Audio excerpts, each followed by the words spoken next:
Welcome, APUSH children. This is Chapter 19, from Crisis, meaning the 1893 Panic, to Empire, meaning when we start becoming imperialists like the rest of the world. Let's get started. Just to give you an idea of where we're at, we're still in the Gilded Age. We're in the last part of the 19th century. The first thing we're going to look at during this time period are the politics of this time. The party system at this time period during the Gilded Age was very stable. We see that there's a lot of people that are loyal to one party or the other, basically Republicans or Democrats. But we also see a little bit of divided government, where the Republicans most of the time are holding the presidency and the Senate, whereas the Democrats are leading the House. Now, public interest loyalty is for certain parties. We see that they are loyal to a party based on what they believe is right and wrong when it comes to public interest, and there's huge turnout. For instance, in the 1896 election, we see 80% turnout for the election of voters. Now, typically, it's based on region and based on culture. Democrats are in the South, Republicans are in the North. Democrats tend to be Catholic or immigrants and poor. Republicans tend to be middle class or Protestants, similar to today. But the number one thing that decides what side you're on is whether you are of a certain culture or not so much economic base, which is more so today. At the time, the national government really didn't have much power over the country. They basically would have a little bit of help with economic development, like land grants or intervening in strikes, but they just kind of were hands off, and we're seeing this up until the end of the century, and we won't start seeing the national government really get involved until the progressives like TR. A major issue that we're seeing addressed in the 1880s, is patronage. The idea where your friends get your jobs that are appointed at the federal level, not necessarily people who deserve it. We saw this started with Andrew Jackson with the spoil system, and we're still seeing it today. Well, now we see people who are trying to deal with this in the Republican government. These people are called half-breeds. They actually want reform. But there's the other part of the Republicans known as the stalwarts, who favored machine politics, who favored patronage. A way that you can remember it, this would always help me remember the difference between a stalwart and a half-breed. A stalwart wanted to stall progress, which means that he didn't want to move on and wanted to keep things the same way they were with the political machine and patronage. So in the 1880 election, that was a big issue, and you're kind of wondering, you're like, okay, if the Republicans are divided between stalwarts and half-breeds, usually we know the rule with it: a house divided cannot stand. But they actually won the presidency in 1880, and here's why: because the president they chose was a half-breed, someone who wanted reform. That's James Garfield, and he chose a vice president, Chester A. Arthur, who was a stalwart, who was for the patronage system. So since they had one from each side, they were able to win the election like this. When he got into office, Garfield tried to defy the stalwarts and tried to make a civil service system where people got jobs based on merit, not on patronage. And he got assassinated for it, because someone who wanted a job that didn't get one got upset and assassinated him. So Chester A. Arthur took over, and when he did this, he actually, ironically enough, pushed forward Garfield's plan with reforming the civil service with the Pendleton Act that says that now if you want a job, it's not patronage anymore. It is based on merit. Fun fact, I don't know if it's really fun or not, but Garfield did not die of his bullet wound. He died of the medical malpractice that was used to try to take care of his bullet wound. Once the patronage issue got taken care of, the next thing that the national government is going to focus on is tariffs and whether or not to have them. In the election of 1884, the Republicans ran James Blaine against Grover Cleveland, who was a Democrat and wanted to reform the tariff system. Well, Cleveland won. He also opposed graft and special interests, which again went along with getting rid of patronage. He was all for getting rid of patronage, so that kind of helped out that it already was gone. So the next thing he wanted to do was limit the government, and one way to limit the government is to get rid of tariffs. Now, what is a tariff? A tariff is a tax on imported goods. So if countries like Germany wanted to sell products in the United States, if the tariffs are low, that means their products are going to be cheaper. But you're like, well, what's the downside of having cheap products? Well, if people buy from foreign goods, they typically don't buy American products. So certain Republicans at the time wanted the really, really high tariffs, because if you have high tariffs, that will discourage foreigners for selling products into the United States. Therefore, people will be more prone to buy American. Well, Cleveland didn't want that. And then in the 1888 election, Americans were like, well, I think we want to have high tariffs again so that people will buy American, and Benjamin Harrison supported this, therefore he won the presidency. Benjamin Harrison did really little to influence Congress at all. He basically wanted to be hands-off president as well, but people were pressuring him to take care of things, especially trusts, which we talked about in Chapter 17, that businesses were creating by joining their stocks together to make one big super stock that people would invest in. So in 1890, the Congress passed the Sherman Antitrust Act, which was supposed to get rid of trust, but in reality, it did little to be enforced. The courts didn't really back it up either, so it wasn't really used. Well, the Republicans' main issue at the time, besides dealing with trust, was dealing with tariffs. And they, unlike Cleveland, wanted to raise the tariffs because they wanted people to buy American. So in 1890, they passed the McKinley tariff, which was the highest tariff ever in the United States history. And this is something that, of course, many consumers didn't like because it just made the less choices for them to buy things and products more expensive because they were pretty much forced to buy American unless they wanted to buy foreign products at a really, really, really high price. Harrison was terrible. He wasn't a good president, so they outed him. And Cleveland's back in. He is the only president in American history that served 2 terms non-consecutively, meaning they weren't back-to-back. So when he came back, what did he do different? Nothing. He pretty much kept to what he did. He lowered the tariffs again, but this time a little bit differently. He went after the railroads. He felt that they were controlling too much when it came to interstate commerce, meaning trade within the state.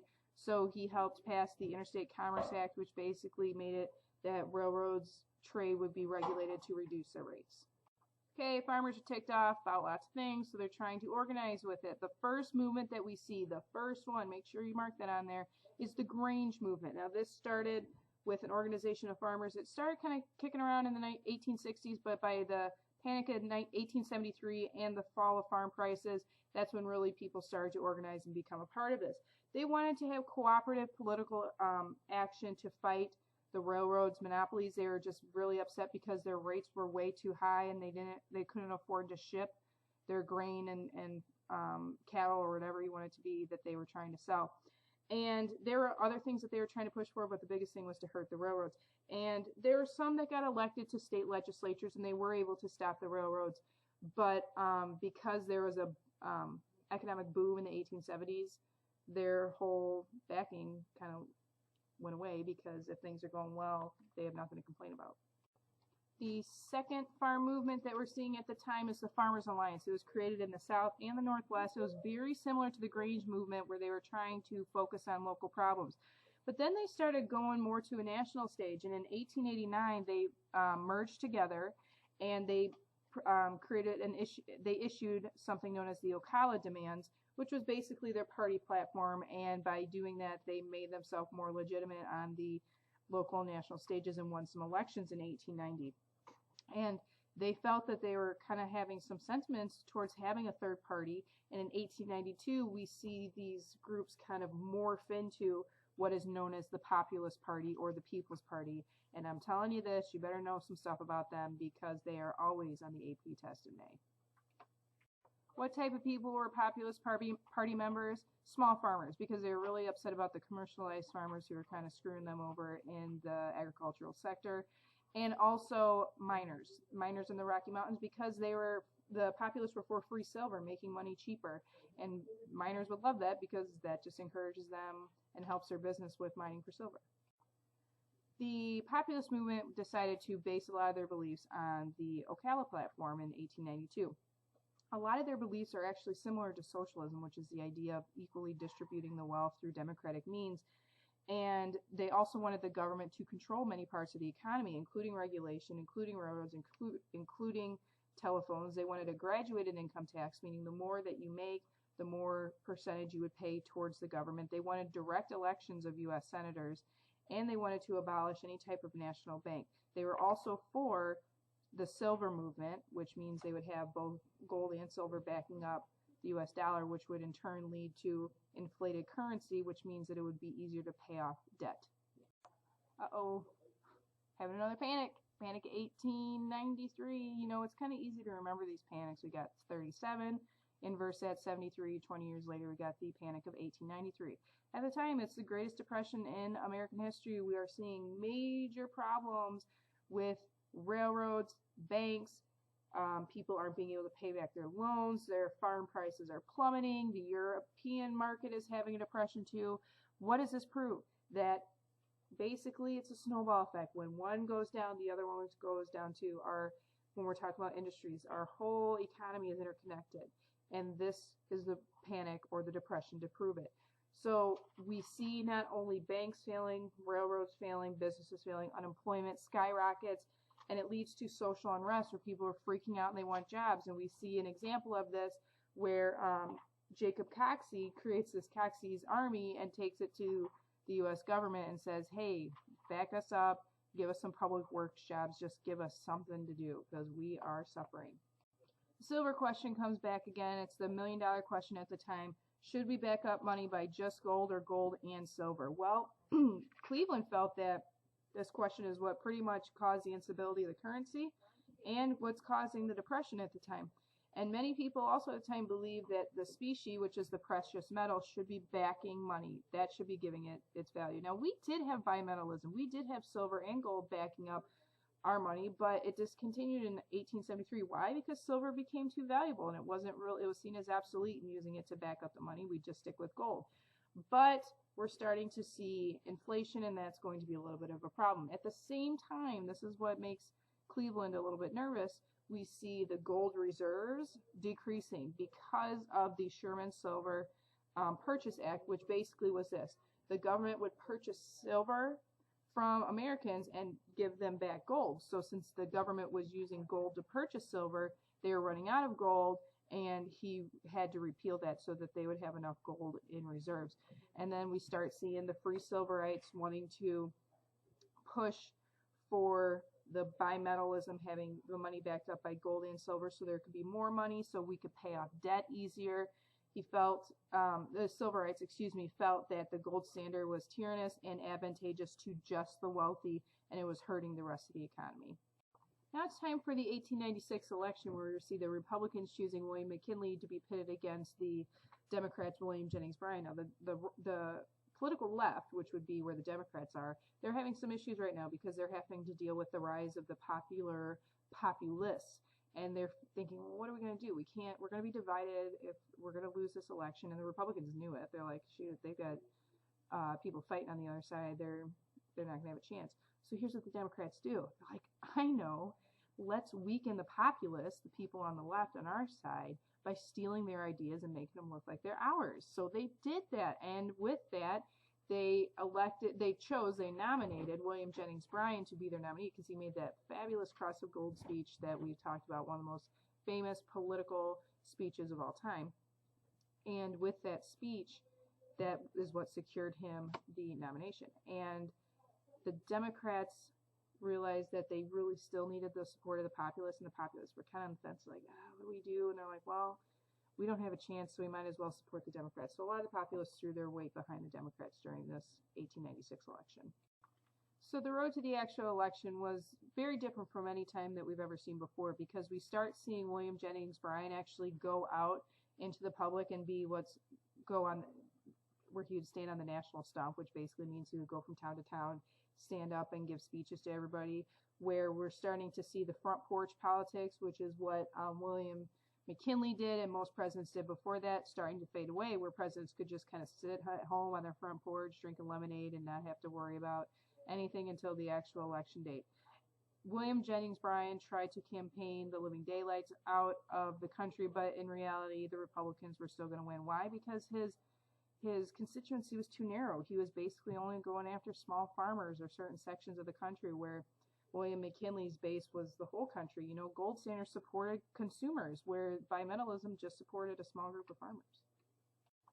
In 1897, McKinley does take office, and we start to see things kind of ease up a bit. The crisis is kind of being averted because the protesting and the labor unrest had pretty much subsided once he got elected. So once he got into office, he wanted to take care of a little bit of business. So the first thing he did, he jacked up the tariff rates. I mean, my goodness, the Kip McKinley Tariff Act of 1890 was named after the guy, where it was the highest rate in history.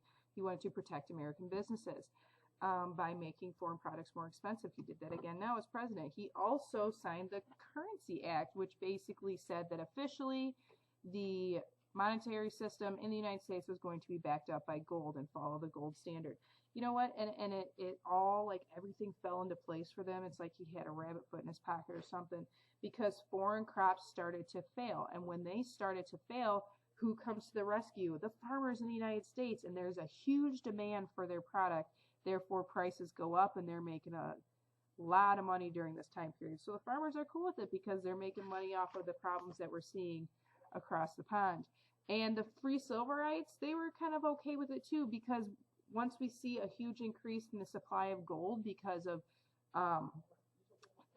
Cleveland getting rid of that gold buying act, the silver buying act, excuse me, the inflation goes up because there's more gold to back it up. The money is less valuable. We see inflation go up, and the free silverites are happy.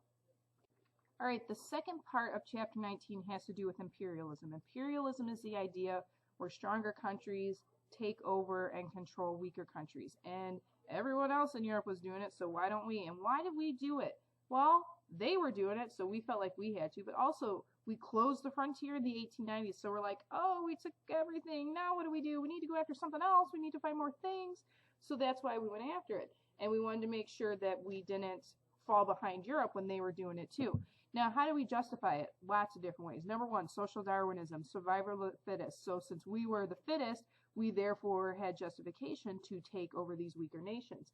There are other people who wrote many books about it, like Hosea Strong's book, where it basically said the Anglo-Saxon race was superior to all races, and they're the ones that should be spreading their culture and their religion, which is Christianity. And the Anglo-Saxons, the white race, were the ones that could help the less fortunate people. We also see another famous person at the time that you'll want to know, Admiral Alfred Thayer Mahan. He was one of the biggest proponents of imperialism and helped it really get put into play in the United States. And he basically said, listen, if you are a great naval power, you have the right to pretty much rule the rest of the world. The people with the greatest navies are the ones that have the greatest countries in history. And he felt that we needed to use our naval power to gain foreign commerce, meaning to trade better, to have merchant marines, meaning have people trading for us, and to defend routes to our country. And these colonies would help us defend our country. All right, at first we're not really trying to take over countries, but we are trying to have what we call hemispheric hegemony, which basically means within our Western Hemisphere we want to have some type of peace and cooperation. So who do we first look after? We are looking after Latin America to buy our surplus products. In the 1880s, Secretary of State James Blaine at the time was the one that came up with this idea.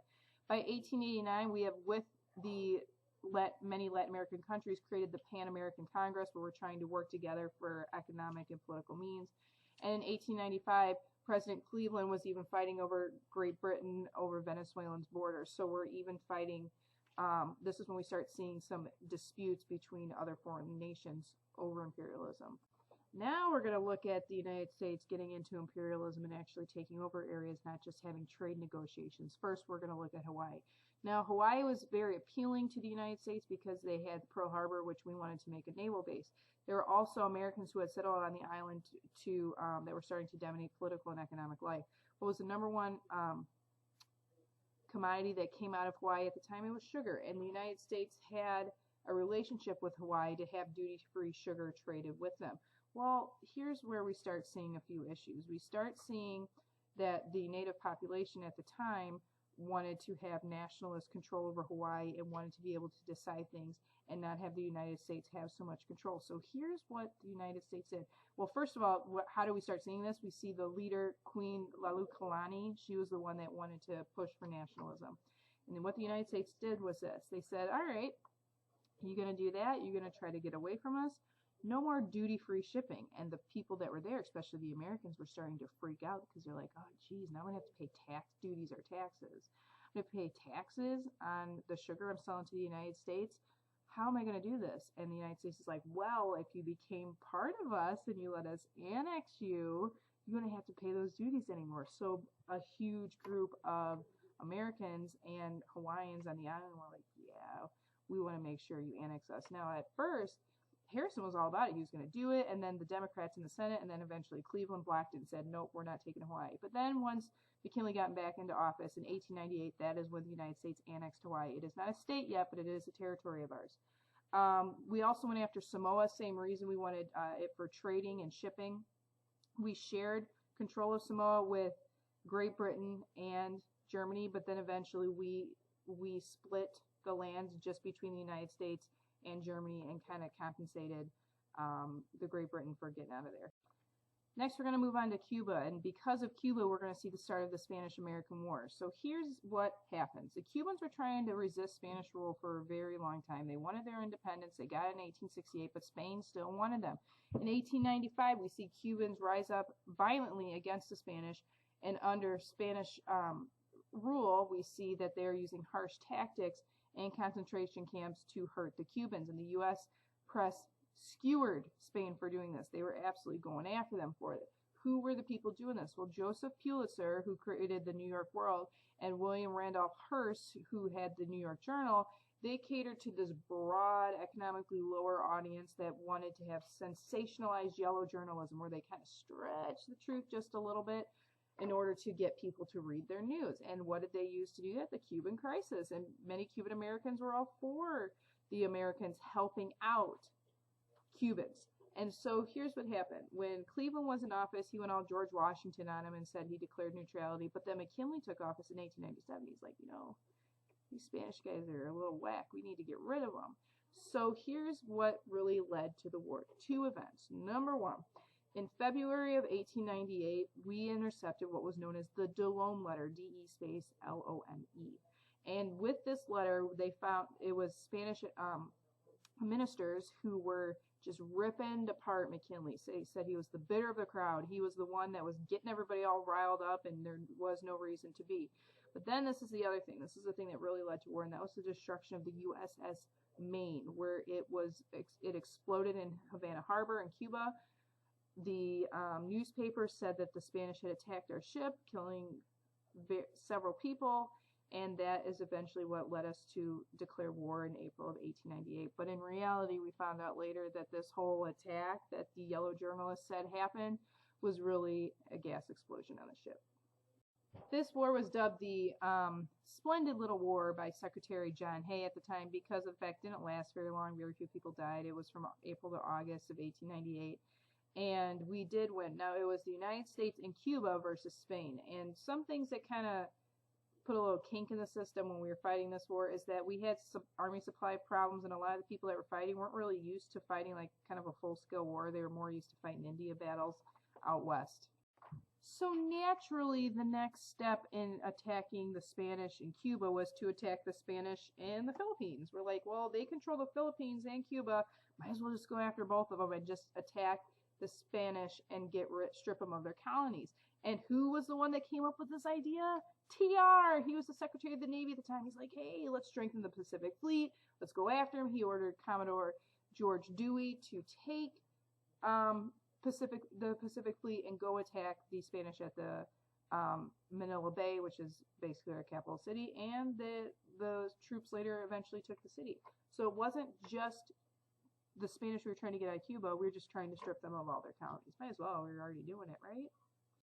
All right, let's go back to Cuba. So here's what's happening. American forces staged a landing in June of 1898 after the Spanish fleet arrived in the Santiago harbor. The U.S. battled Spanish forces on the way to Santiago at Los Guasimos and later at El Caney and San Juan Hill in July. Now, at the Battle of Kettle Hill, which was also part of the Battle of San Juan Hill, we see this unit called the Rough Riders, led by Teddy Roosevelt, attack the Spanish forces and win that battle. And this was what made Teddy Roosevelt a national figure in a war here. Now you're like, wait a minute, I thought he was Secretary of the Navy. He was. He resigned so he could go fight. And then the U.S. forces, because of this, were eventually able to take Santiago. Later, the Army also claimed Puerto Rico. So there was, by August, the Spanish knew that they had lost, so there was an armistice, a ceasefire, that ended the war. And what happened? The Spanish recognized the independence of Cuba. They ceded the island of Puerto Rico and Guam to the United States, and they accepted that the U.S. had occupied Manila, which is the capital of the Philippines.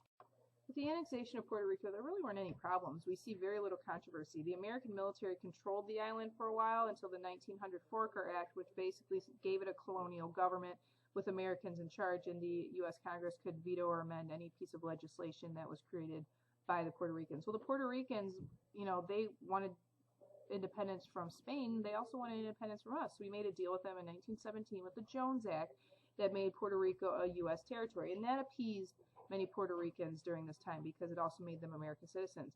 This also made it so they had duty-free shipping when it came to their sugar supply, and that so many plantations formed in Puerto Rico, and Puerto Rican farmers were becoming paid laborers and dependent on international sugar prices, but they didn't have to pay duties to the United States to sell it to them. All right, now what do they do with the Philippines? It was a little bit more iffy because it's so far away, it's so densely populated, and it wasn't even in the Western Hemisphere. So McKinley was like, what else do I do though? I can't give it back to Spain. I'm not letting another imperialist country get it, and they're just not fit to self-govern. So we have to take care of it. So they bought it off of Spain for $20 million with the Treaty of Paris. Shocker, another war ended by the Treaty of Paris. But there are people that were against it. Anti-imperialists, or the Anti-Imperialist League in the United States, opposed it. They're like, listen, imperialism is immoral, and it could hurt the labor of industrial workers because they could be cheap labor that would come to the United States and put people out of job. But there are lots of people who supported it, especially Teddy Roosevelt, because he said, listen, if we have an empire, it reinvigorates our economy, it helps us with dealing with Oriental trade, and the Republicans would come out with new territory, and we already occupy these lands anyways, might as well just keep them. So in 1899, they ratified this, the treaty, to get the Philippines, but then when the 1900 election came along, that's when McKinley had to run against Bryan again, and Bryan's like, hey, let's go after this. Oh, imperialism's terrible, and war is terrible, but McKinley killed him, and it pretty much showed that Americans were okay with imperialism.